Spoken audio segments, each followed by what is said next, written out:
Just டிஜி நேயர்கள் அனைவருக்கும் அன்பான காலை வணக்கங்கள். இன்னைக்கு காலை உணவுக்கு மேகி செஞ்சிருக்காங்க. நான் தங்கி இருக்கிற பூட் கேம்ப்ல பொதுவா மேகி செய்ய மாட்டாங்க.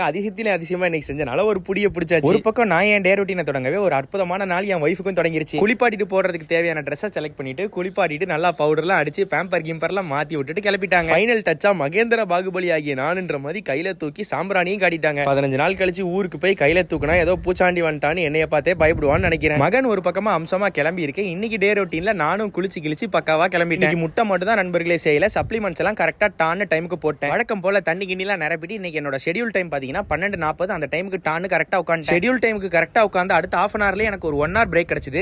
முட்டை செஞ்சு வச்சிருக்காங்க. காலையில விடுபட்டு போச்சேன்னு நினைச்சேன். சோ லஞ்சுக்கு பாத்தீங்கன்னா லெமன் ரைஸையும் முட்டையும் போட்டு ஒரு புடி பிடிச்சாச்சு. அப்புறம் நான் ஒய்ஃப் vlog போட்டா சப்போர்ட் பண்ணீங்களான்னு தான் கேட்டேன். நிறைய பேர் நான் புது சேனல் ஸ்டார்ட் பண்ண போறேன்னு நினைச்சீங்க. கிடையாது, ஆல்ரெடி 4 சேனல் இருக்கு. அதுல ஒண்ணுல தான் ரொம்ப கன்சிஸ்டன்டாவே இருக்கு. ஆல்ரெடி தம்பி சேனல்லே அவ்வளவு சப்ஸ்கிரைபர்ஸ் அவ்வளவு வியூவர்ஸ் பாசமா இருக்கேலே நான் வீடியோ போடல ஒழுங்கா. அதுக்கு ஒரு பக்கம் என் வாழ்க்கை சூழ்நிலையும் என் வேலையும் தான் காரணம், வேற எதுவுமே இல்ல. வாரத்துல ஒரு நாள் 2 நாள் அவங்க வீடியோ போட்டா நல்லா இருக்கும்ல, அவ்வளவுதானே தவிர புது சேனல் ஆரம்பிக்கிற ஐடியா இல்ல. ஆல்ரெடி இருக்கிற 4 சேனல்ல கன்சிஸ்டன்டா இருக்கு. ரைட் நண்பர்களே, இன்னைக்கு கமெண்ட்ரி செஷன் அற்புதமா முடிஞ்சது. முடிச்ச கையோட இன்னைக்கு டேவை முடிக்கிறதுக்கு முன்னாடி காஃபி குடிக்கணும் போல இருந்துச்சு. நம்மளே செஞ்சு சாப்பிட்டுருக்கலாம், இருந்தாலும் வெளியே போய் சாப்பிடணும்னு தோணுச்சுன்னு ஒரு 1 கிலோமீட்டர் போய் ஒரு ஸ்ட்ராங்கான காஃபியை போட்டு சேஃபா வீட்டுக்கு வந்தபடி விளாக முடிச்சுக்கிறேன் நண்பர்களே. நல்லதே நினைப்போம், நல்லதே நடக்கும். பாய் நண்பர்களே.